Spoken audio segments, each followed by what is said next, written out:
Olá, bem-vindos e bem-vindas. Eu sou a Mariana Almeida e esse é o McKinsey Talks, direto do estúdio da McKinsey em São Paulo. E o nosso tema de hoje é criando ecossistemas e um super app no Inter. E para isso estamos conectados aqui no telão com o João Vitor Menin, CEO do Inter. Bem-vindo, João Vitor.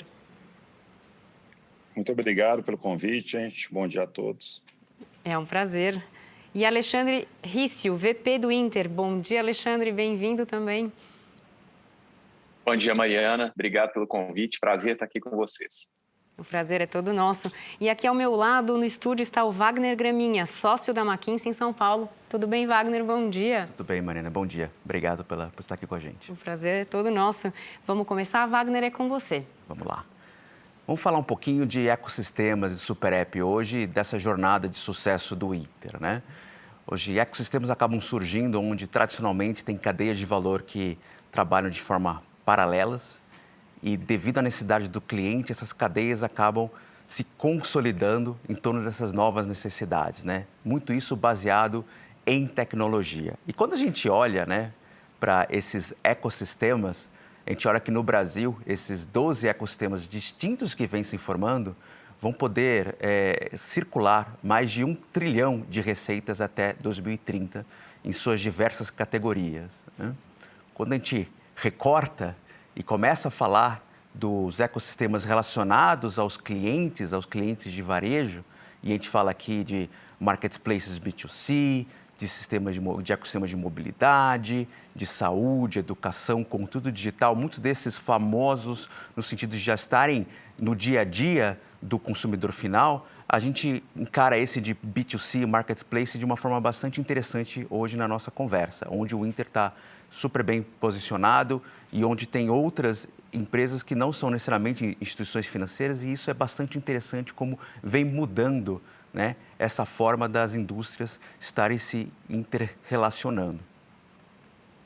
E o Inter, que a gente olha, desenvolveu esse seu ecossistema, né, aumentando o engajamento, criando uma melhor experiência para o seu cliente, e hoje conta com mais de 14 milhões de clientes, né? Nesse seu marketplace, por exemplo, circula mais de 3 bilhões de reais em vendas brutas, bastante relevante, e em termos de experiência do cliente, atingiu um NPS de 84, que é muito relevante para a indústria. NPS, para quem não sabe, é o Net Promoter Score, que é quanto o cliente está satisfeito, né, com toda essa jornada, com toda a sua experiência, né? E vai de menos 100 a 100, ou seja, 84 é um número bastante representativo.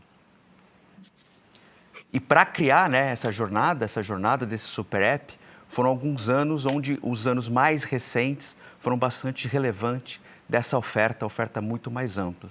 Mas os nossos convidados são muito mais capacitados aqui, tem muito mais contexto para nos ajudar a contar essa história aqui, Mariana. É com você agora. Perfeito, Wagner. Muito obrigada aí por essa introdução. Então vamos começar. João Vitor, como o Wagner falou aí brevemente, o Inter teve um rápido crescimento. Você poderia nos dar um pouquinho mais de detalhes sobre essa trajetória de crescimento? Claro, Mariana e Wagner, vamos lá, vamos bater um papo com vocês para tentar contar aqui de forma resumida como é que foi essa trajetória do Inter, a origem disso tudo, para onde que a gente está hoje, para onde que a gente vai. Eu falo que, como o Wagner bem falou, você vê naquela pizza, naquela parte, você tem algumas instituições financeiras e algumas não financeiras operando esse jogo de marketplace. O Inter veio de um caminho diferente, talvez, do que a maioria. A gente veio do mercado bancário, do mercado de banco digital, e agregamos o marketplace depois. A gente acha que, na nossa concepção, você precisa ter os serviços não financeiros acoplados ao seu app financeiro para que você tenha mais engajamento e mais monetização com seus clientes. E também, importante, fornecer para o seu cliente uma experiência única. A gente acha muito legal, Wagner, que o Inter conseguiu fazer isso, ter os serviços financeiros e não financeiros, vários financeiros e vários não financeiros, tudo num app só. Nós não estamos falando de 2, 3 apps. Então, por isso que a gente fala muito que conseguimos construir aqui no Brasil o primeiro super app para valer. E quando a gente começou há um tempo atrás, havia até um ceticismo de mercado se a gente conseguiria trazer os serviços de marketplace para um ambiente tido como de um banco digital. Será que os clientes bancários acostumados a usar o Inter apenas para serviços financeiros iriam adotar esses serviços não financeiros? E interessante que a resposta que a gente teve foi muito positiva. A gente saiu de um volume muito pequeno, assim, incipiente mesmo em 2019, fizemos algo como 1 bilhão em 2020 e vamos fazer mais de 3 bilhões de vendas em 2021. Então, a gente comprovou que o cliente realmente estava ávido por esse tipo de serviço, aderiu a esse serviço, gosta, o número de clientes recorrentes tem subido, então não é realmente uma transação que ele faz uma vez só para experimentar. E a gente acha que hoje, mais do que o fato de estar provado, a gente vê como praticamente impossível separar esses dois mundos, né? O mundo do e-commerce e o mundo do sistema do banking, do digital banking, eles caminham juntos. A gente fala que qualquer produto ou serviço que se compre num marketplace, ele acaba passando pelo pagamento e pelo crédito. Então, combinar esses dois mundos é muito importante, a gente acha até que é fundamental, e o Inter saiu na frente nesse movimento, estamos muito satisfeitos com o resultado. Daqui para frente, a gente acha que mais clientes passam a usar, mais produtos, mais serviços serão disponibilizados, de forma que a gente consiga fazer quase que um arranjo fechado, onde os clientes transacionem dentro do nosso app, sem ter que usar o cartão do Inter em outros ambientes. Esse é um pouco da nossa visão. Legal, obrigada. E nesse processo todo que você descreveu, teve também aí uma mudança de nome e de marca. O que está por trás disso? Mariana, acho que é exatamente isso, né? Nossa marca era Banco Inter até mais ou menos um ano e meio atrás. E quando a gente viu que é uma realidade nossa, não só ser Banco Inter, mas ser Inter, plataforma Inter, onde eu faço os meus serviços bancários e os não bancários, a gente optou por reduzir a marca, deixar uma marca mais, vamos dizer assim, mais ampla, mais genérica, mais universal talvez, né? Uma plataforma Inter e não Banco Inter. E essa mudança foi super bem recebida pelos nossos clientes. Então, enfim, acho que acertamos a mão aí nessa mudança de marca, tá? Legal, ótimo. Perfeito. Jô, você acabou falando também dentro desse super app, né, uma maneira de monetizar, engajar a base, né? Agora, como que foi essa trajetória para virar de fato, né, esse ecossistema? Como foi esse processo de decisão? Como foi esse modelo? E como funciona também o pensamento entre PF e PJ, né? Porque você traz para dentro de casa também uma série de empresas, né? Você começa a articular uma série de empresas também.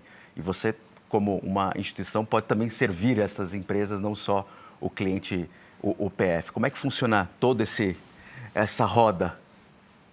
Com certeza, Wagner. Bom, primeiro, com relação ao processo decisório que você perguntou, a gente tem uma cabeça aqui no Inter que a gente fala muito o seguinte: tudo que a gente acha que é uma call barata da gente comprar, o que é uma call barata? Que se der certo, o resultado é muito positivo, mas que se der errado, o impacto é mínimo, a gente compra, a gente faz. E o Marketplace foi isso. A gente falou assim, poxa, por que não testar? Já temos clientes aqui no nosso app, já temos o pagamento desses clientes, já damos crédito para esses clientes que já compram na rua com os nossos cartões, por que não tentar trazer tudo para dentro do nosso app? Tem uma tecnologia super avançada, então resolvemos comprar essa call barata e isso deu super certo. E aí, indo para a sua segunda pergunta, Wagner, de fato, né, hoje o Inter ainda é visto dentro dessa cadeia como um player atuante na parte da pessoa física, né? No B2C que a gente chama. E a gente sabe que no marketplace você tem o consumidor de um lado e o merchan do outro lado, né? A pessoa que vende o produto ou serviço. E a gente quer caminhar para que a gente consiga ter esses dois lados da cadeia integrados no nosso ecossistema. E qual que foi um passo importante que a gente fez para isso, para começar esse trabalho? Estamos exatamente agora nesse passo inicial. Foi uma parceria estratégica que a gente fez com a Stone.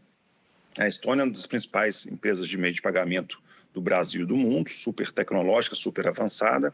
Ela adquiriu no passado a Lynx. A Lynx ela tem o catálogo de centenas de milhares de varejistas no Brasil. E com essa parceria estratégica com a Stone, a gente quer trazer esse cardápio, né, esse inventário de produtos dos clientes da Lynx para o super app do Inter. Então, é um processo que não é tão simples, você tem que ter toda a integração tecnológica. Estamos caminhando para isso. Então, a ideia é que em breve a gente tenha os clientes Inter comprando e também fornecedores, quer dizer, merchants, como a gente chama, que também serão clientes da conta PJ Inter, colocando seus produtos no nosso shopping. E aí, de fato, a gente fecha esse ciclo que cria esse efeito de rede bacana que é conhecido aí todos os marketplaces. Legal. E, Alexandre, o João ele deu um overview, mas você gostaria de detalhar um pouco mais qual é o processo de decisão para o lançamento de novas verticais de produtos e serviços? Então, cada vez que vocês vão lançar uma vertical, como é que isso é feito? Tá joia. Vamos lá, Mariana. Eu acho que o pano de fundo, ele é muito dentro do contexto que o João Vitor falou, né? Que a gente fala que é a estratégia de comprar calls baratas. Lembrando que o que é uma call, né? A gente paga ali um pequeno valor para poder desenvolver esse produto e isso pode transformar a história do banco. A gente gosta de contar o flagship dessa estratégia é a própria conta digital. Então, ali em 2014, entre 2014 e 2016, nós compramos essa call barata, que era a nossa chance de entrar no varejo bancário digital. Isso deu muito certo. E a partir daí, o que a gente faz no dia a dia, né? A gente avalia nosso ambiente, avalia como é que está o nosso negócio, pensamos na estratégia olhando para frente e vamos tentando inserir novas calls. Então, até é interessante comentar, o João falou um pouco da entrada do marketplace. Mas se a gente andar um ano e meio para trás, a gente começou com recarga do celular. Então, acho que foi nosso primeiro produto não financeiro. Também nos pareceu uma call barata de se comprar. Vários clientes nos pedindo esse produto de recarga. Lançamos produto. Nessa época, para vocês terem uma ideia, a gente tinha ali 100 mil clientes. Por volta de 10% desses clientes usaram o produto recarga no primeiro mês, o que nos incentivou a seguir com essa estratégia, que depois, enfim, outra call no marketplace e por aí vai.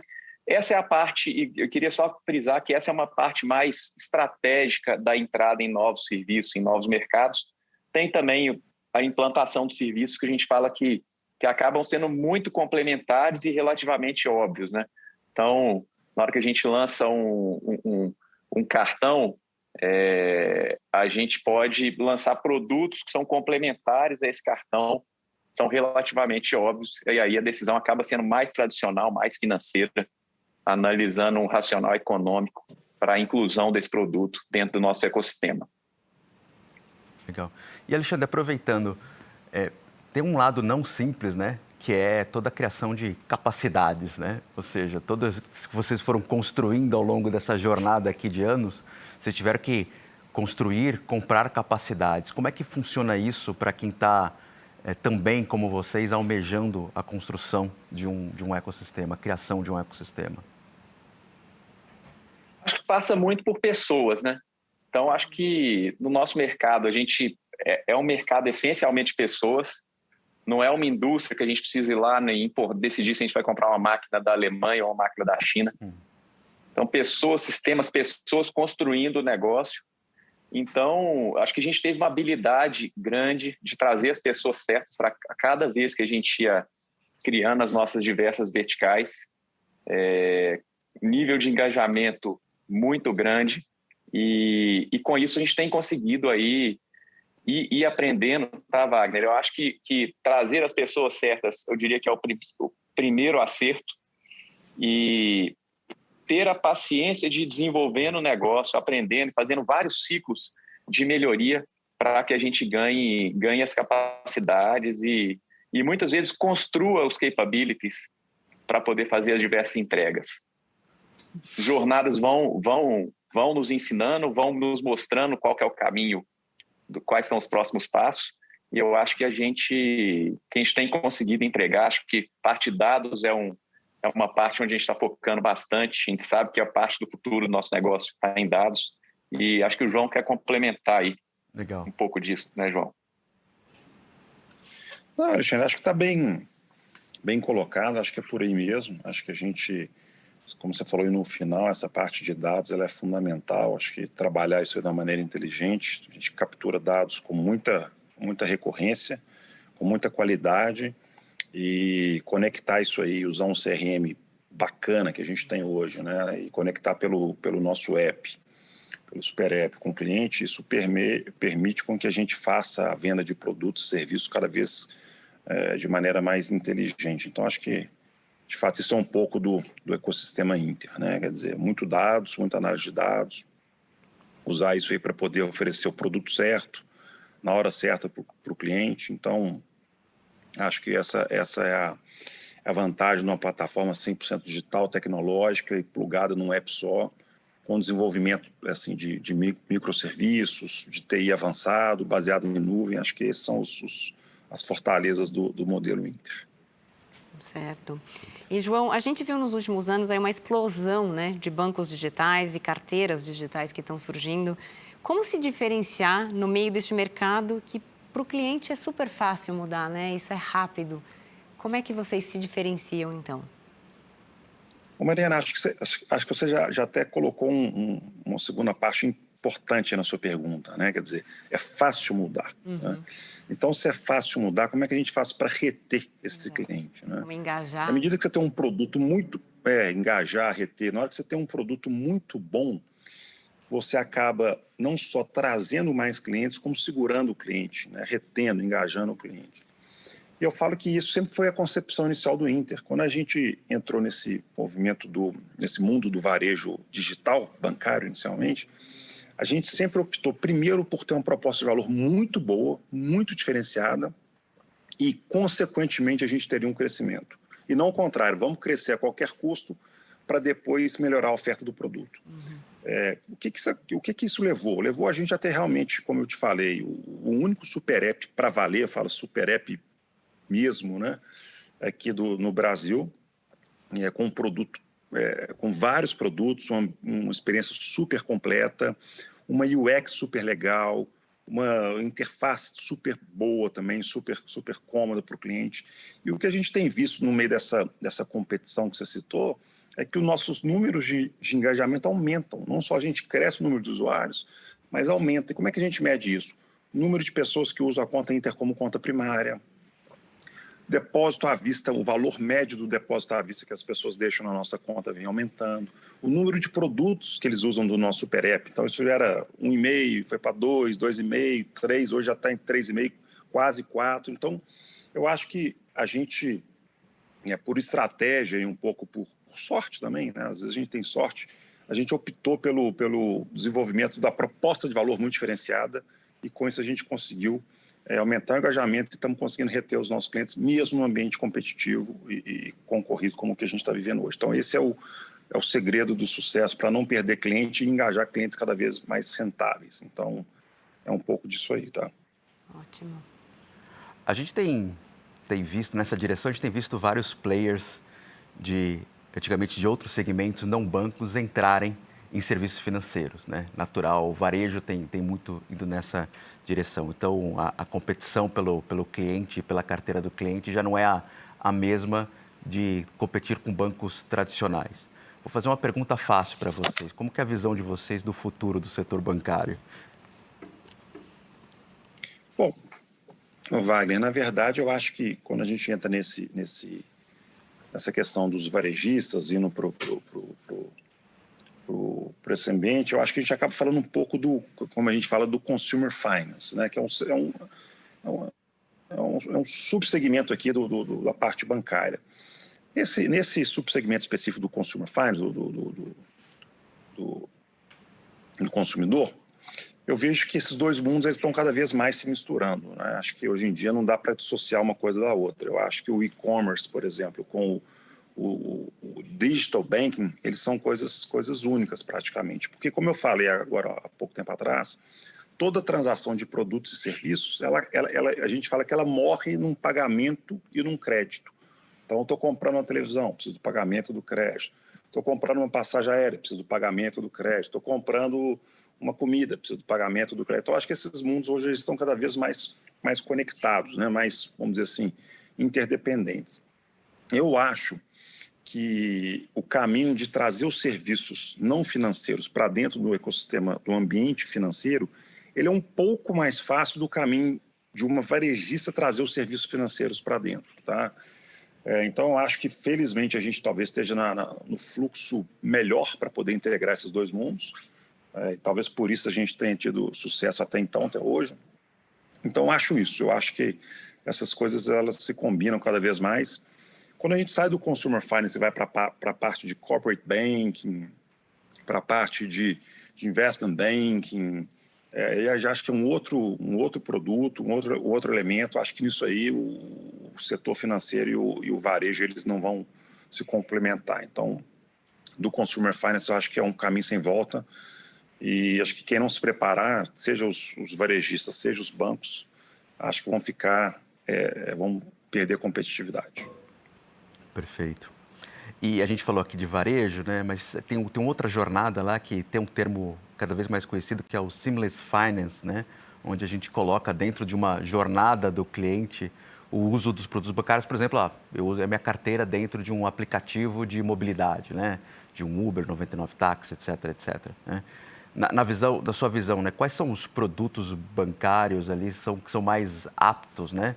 A se juntarem nessas jornadas também? Tá. Ô Wagner, na verdade, isso é um termo interessante, né? Que cada um fala de um jeito, invisible banking. E é como eu estava falando agora há pouco, né? No final das contas, tudo morre numa transação e num crédito. E eu gosto muito de comparar que o banking, né? Esse banking no dia a dia, ele é igual respirar. Igual quando a gente respira de maneira natural. Quer dizer, ninguém pensa assim, vou levantar, vou lá abrir a porta da sala e até lá vou respirar 3 vezes, 4 vezes. Não, naturalmente você faz aquilo, você tem aquela atitude e você respira para poder conseguir executar. Então eu falo que cada vez mais, eu concordo, a gente vai ter esse invisible banking. Então, quer dizer, você não pensa assim, vou fazer um pagamento e vou consumir um crédito para poder pedir um táxi, um Uber, um 99. Você vai naturalmente consumir ou solicitar o pedido do produto que você quer e aquela camada de banking vai estar por trás. Como é que isso pode acontecer? Você pode tanto estar num outro ambiente, num outro ecossistema provendo esse serviço, e hoje em dia você tem muito dessas APIs que conectam, ou você pode trazer os serviços para dentro do seu ecossistema. Então, eu acho que, sem dúvida, o Invisible Banking vai acontecer, já está acontecendo, mas o que a gente quer que aconteça é que esse Invisible Banking esteja dentro do ecossistema Inter, e não o contrário, não que a gente seja um provedor de API para o mercado de plataformas. Então, sem dúvida, isso é uma tendência, cada vez mais com a tecnologia, com os microserviços, com as APIs, a gente vai ter esses serviços bancários sendo consumidos em frações de segundos, muito rapidamente e de uma maneira bem espalhada em todos os provedores de serviços. Legal. E Wagner, acho que é legal também falar um pouco, né? A gente viu um mercado que, ao longo dos anos, explorou muitos arranjos de pagamentos de cartões para poder começar com esse Invisible Banking. Boletos também, de alguma forma, teve ali dentro como uma forma de pagamento. Agora, realmente impressionante o que a gente está vendo no Pix, né? Que veio... O Pix está completando um ano, já está dentro da nossa vida aí. Parece que tem mais tempo, né? Mas ele vai completar um ano agora em novembro, que foi para o ar. E aí tem alguns pontos interessantes, assim. O Pix, nós no Inter, em 2017, nós lançamos um produto que nós chamamos, né, de Interpag, que era um Pix dentro do nosso arcabouço, era um arranjo fechado. Então, era uma visão nossa do que a gente achava que poderia substituir os meios de pagamentos antigos. De repente veio o Pix e tornou interoperável esse arranjo nosso, né?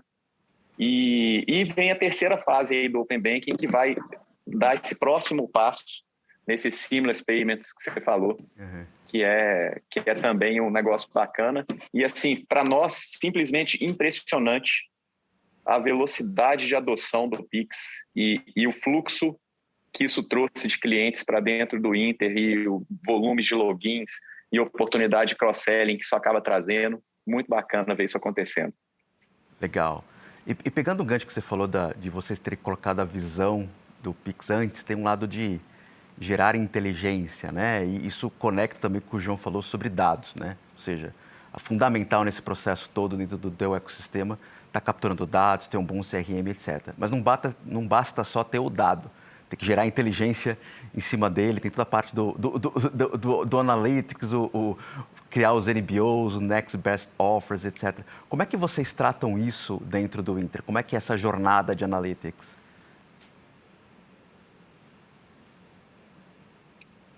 Pode falar, o Wagner, a gente tem um time bastante multidisciplinar. Então, tem uma área que cuida de toda a parte de governança de dados e estrutura os dados para consumo num viés de BI.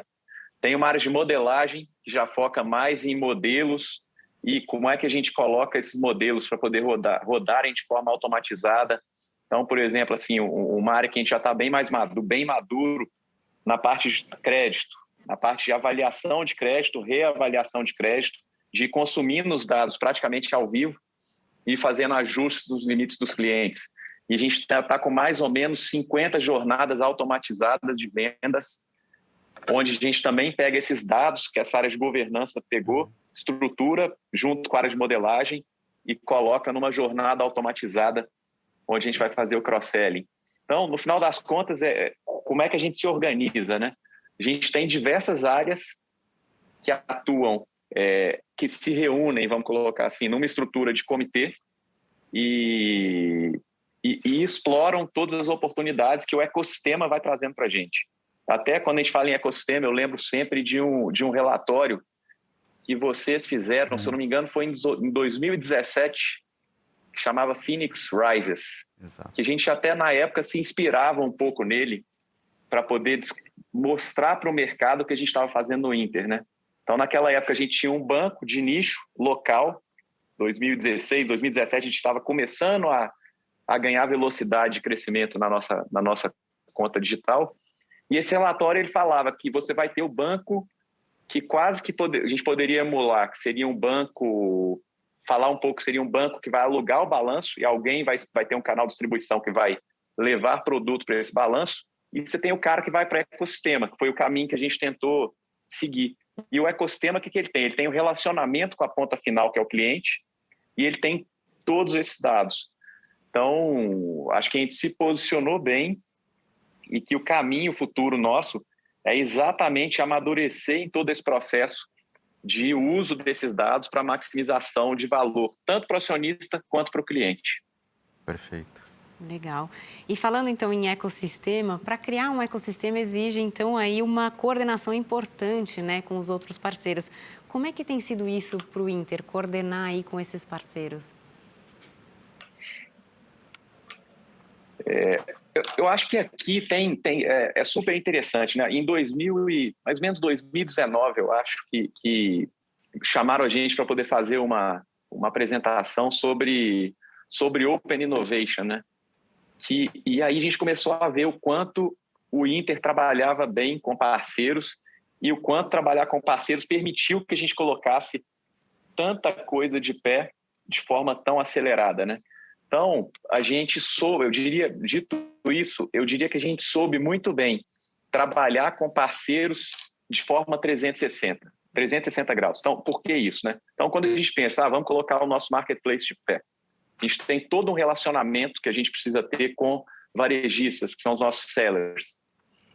A gente conseguiu fomentar ótimos relacionamentos com varejistas dos diversos tamanhos, de forma ágil, transparente, e isso funcionou muito bem. Mas, ao mesmo tempo, a gente soube optar por bons parceiros nas outras partes do negócio, que são mais pilares de sustentação. Então, assim, por exemplo, lá em 2016, a gente precisava decidir se a gente ia para fazer um data center próprio ou se a gente já iria para uma tecnologia em nuvem. A gente começou um relacionamento bastante profundo também com a AWS, que hoje é nosso principal provedor de nuvem. E, junto com isso, são outros centenas de relacionamentos que são importantes para o nosso negócio, apesar de, hoje, nós estarmos centrados em desenvolvimento de tecnologia própria. Ao longo do nosso caminho também utilizamos vários fornecedores que viabilizaram, nos dados momentos, time to market. Então, acho que essa orquestração ela é, de fato, essencial para a viabilização do negócio, né? E como você falou, né, Mariana, o ecossistema, ele parte do princípio que você vai ter várias partes ali conectadas e ter bom relacionamento, relações transparentes com todas essas partes é essencial para o sucesso. Legal. Será que o João quer complementar ou podemos passar para a próxima pergunta? Mariana, acho que o Alexandre já falou super bem. Nada a complementar, podemos passar para a próxima. Pegando então o gancho aqui, João, pegando todas essas perguntas e olhando toda a trajetória de vocês, né? E comparando, inclusive, com mercados maduros, né? Acho que a trajetória de sucesso, a taxa de sucesso do Inter e mesmo de outros players aqui no Brasil, como no Nubank, não é visto em outras regiões, né? Essa taxa, esse sucesso, né? Qual que é a visão sua visão de por que esse sucesso aqui foi conseguido e o que outras indústrias que podem estar olhando, né, querendo emular essa trajetória de criação de ecossistema poderiam tirar como lições? Tá. O Wagner, isso me faz lembrar do nosso IPO do Inter, que foi em 2018. No material de roadshow tinha um slide que mostrava o porquê que a gente achava que o Brasil era o melhor país para a gente estar, para lançar um banco digital. E eu lembro que a gente tinha alguns elementos, assim, população grande. Aí você fala, poxa, mas outros países também têm população grande. Tecnologia avançada, outros países também têm tecnologia avançada. Aí depois você tinha o seguinte, mercado extremamente concentrado, né? Então aí você já começa a diferenciar um pouco. Depois você vê o seguinte, clientes que aderem muito rapidamente a novas tecnologias. Então a gente vê o Brasil como o número 2 do Facebook, número 2 do Uber, número 1 de não sei o que. Então, enfim. E por último, a gente falava o seguinte, um mercado extremamente avançado tecnologicamente no bancário. O mercado bancário brasileiro sempre foi um dos mais evoluídos do mundo, né? Então, a gente fala para os Estados Unidos, manda cheque até hoje, cheque impresso. Então, quando você combinava todos esses elementos, realmente você tinha aqui no Brasil um ambiente super fértil para proliferar, literalmente, essas novas propostas de valor digitais, disruptivas, onde o cliente, no final das contas, tem uma proposta melhor, com preço melhor. E foi o que aconteceu. Acho que, em função dessa tecnologia bancária que eu falei, talvez o setor financeiro foi o primeiro, foi o que saiu na frente nessa disrupção que a gente viu.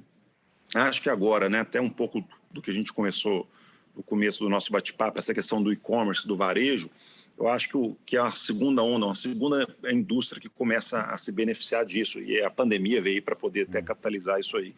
Então, eu acho que aos poucos a gente vai ter nessas indústrias do serviço começando a ir para esse caminho. Então, de fato, acho que o exemplo do que aconteceu no setor financeiro motiva todo mundo, motiva outras indústrias. É o maior setor do Brasil, o maior PIB do Brasil é o setor financeiro. E, por último, eu acho que é espetacular, porque essa contaminação positiva de outros setores, no final das contas, vai trazer para os brasileiros um sistema financeiro melhor, mais barato, melhor, um sistema de educação mais barato, melhor, um sistema de viagem, um sistema de saúde. Então, acho que a derivada disso tudo para o cidadão brasileiro é muito bom, é muito bom. Então, acho que eu diria até que a gente tem muito orgulho de ter participado dessa primeira centelha aqui que catapultou esse movimento no setor financeiro e agora vai catapultando para outras indústrias. No final das contas, o grande beneficiado é o cidadão brasileiro, as famílias brasileiras, as empresas brasileiras. Isso tem uma geração de riqueza, leia-se, né? Uma geração de PIB muito positiva. Então, muito bacana a gente ver isso. Não, que legal. E Wagner, eu acho que é legal complementar também que teve um movimento aqui, que eu acho que a gente viveu isso aqui no Inter, e alguns players do mercado trouxeram isso também, que foi um movimento ousado de entregar para o brasileiro o que ele não pensava ser possível. O que era isso no nosso caso na época? A gente era um banco, então um banco digital, 3 elementos que a gente falava, né? Digital, gratuito e completo. Então, a grande maioria das pessoas do nosso setor, nosso segmento, quando a gente falava o que a gente ia fazer, eles falavam, pô, mas não dá para fazer isso, o custo é muito alto, olha o custo da TED, o mercado está cobrando R$10 por TED. E então a gente teve essa ousadia. Por que a gente teve essa ousadia, né? Negócio que a gente sempre conversava, que o João falava muito, não tem como uma transação bancária não cair de preço. Custo transacional, todos esses custos transacionais tendem a cair. Então, se a gente se antecipa para poder fazer esse movimento e achamos nossa posição, a chance de sucesso vai ser muito grande. Então, a gente ousou e eu acho que o mercado gostou e, enfim, a gente está vendo o que a gente está vendo, né? A gente, de fato, transformou o mercado e o brasileiro hoje tem conforto em saber que ele tem novas opções com uma proposta de valor completamente diferenciada em relação ao que a gente via lá no passado. Muito legal. E para vocês, como líderes deste processo aí no Inter, o que essa trajetória trouxe para vocês? Bom, Wagner, eu acho que o protagonismo é interessante, porque ele é difícil, porque quando você faz pela primeira vez, você é quem sai na frente, você tem muitos desafios operacionais, regulatórios, de entrar na cabeça do consumidor, provar uma tese, mas, por outro lado, você acaba tendo os benefícios de estar na frente, de repente, parceiros que querem testar coisas novas, querem estar próximo de você, funcionários, os seus executivos que sabem que você está fazendo negócio à frente, querem estar com você. Então, eu acho que esse protagonismo que a gente teve nesse setor, nesse segmento, ele realmente colocou a gente numa posição de destaque e que permitiu com que a gente crescesse muito rapidamente, trouxesse uma base de acionistas, de investidores espetacular. Então, a gente permitiu com que a gente fosse o primeiro banco digital a abrir o capital na B3. A gente pudesse fazer, depois do nosso IPO, como em 2012, a gente pudesse fazer outras 3 ofertas subsequentes, né? O pessoal chama de follow-on, em 2019, 20, 2021. Então, permitiu com que a gente realmente crescesse de uma maneira capitalizada e que a gente pudesse atrair parceiros super competentes e engajados com o nosso propósito. E também pessoas, né? Nossa maior matéria-prima é gente. Então, à medida que uma pessoa de talento quer estar na crista da onda, quer estar onde mais se inova e mais coisas disruptivas são feitas, são programadas, no caso dos devs, né, da computação, eles acabam procurando a gente. Então, o nosso nível de atração de talentos e retenção foi muito forte também. Então, acho que essas são as vantagens aí do protagonismo. Tem um lado difícil, mas tem um lado bom também. Legal, João, obrigado. E para a gente terminar aqui esse bate-papo, você falou muito aí da trajetória, do que passou e também deu umas pinceladas aí sobre o futuro. Mas a gente queria saber se você pode nos contar o que tem pela frente aí para o Inter. Não, Mariana, eu acho que eu falo muito que o pessoal pergunta assim, qual que é o próximo produto que vocês vão lançar? E eu falo assim, gente, agora está ficando mais difícil, porque a gente tem muitos produtos. Então, como eu falo, é um super app mesmo. Então, as pessoas já utilizam o Inter para as mais variadas necessidades do dia a dia delas.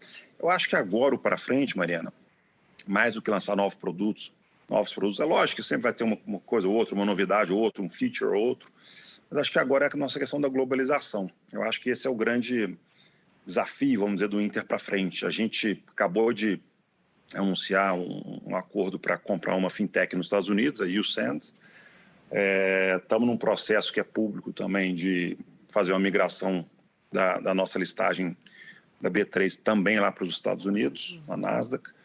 Então, isso tudo para mostrar que a gente está realmente pegando um caminho de globalizar essa plataforma nossa. Então, a gente fala que hoje a gente ainda é visto como um super app brasileiro e a gente quer ser visto daqui a alguns anos como um super app global, né? Acho que quando a gente fala global, só para também deixar claro, a gente fala muito mais do mundo ocidental, né? Então, a gente sabe que tem um ambiente, uma cultura toda específica de China, né, de Índia, então a gente está falando mais do mundo ocidental, mas acho que esse é o que está para vir, é o que a gente está trabalhando, Mariana, para poder replicar o sucesso que a gente teve aqui no Brasil em outras nacionalidades, em outras culturas, enfim, e a gente acha que tem sim chance de sucesso, tem sim chance de dar certo, como o Alexandre falou, né, pegar os parceiros que já trabalham bem com a gente, pegar o nosso mindset, que é muito bom, pegar essa infraestrutura tecnológica moderna que a gente tem e replicar isso e tentar, vamos dizer assim, amanhã ter aqui clientes de várias nacionalidades usando o nosso super app. Então, acho que esse é a próxima fronteira nossa. Excelente. Você quer complementar alguma coisa, Wagner? Não, perfeito. Estou ansioso para ver o que vem pela frente. As novidades aí, né, previstas. Então, tá ótimo, gente. Foi um prazer estar aqui com vocês. Queria agradecer, então, João e Alexandre por esse bate-papo e agradecer também você, Wagner, por estar aqui conosco. Muito obrigada. Prazer. Muito obrigado, nosso, gente. Foi ótimo bate-papo. Agradecemos o convite. Prazer foi nosso. E eu queria agradecer também a vocês de casa que nos acompanharam aí nos últimos minutos nesse McKinsey Talks. E para conhecer a agenda completa do McKinsey Talks, acesse www.mckinseytalks.com. Lá você vai encontrar os episódios anteriores e este de hoje vai estar disponível a partir do início da semana que vem. É isso aí, muito obrigada e até a próxima.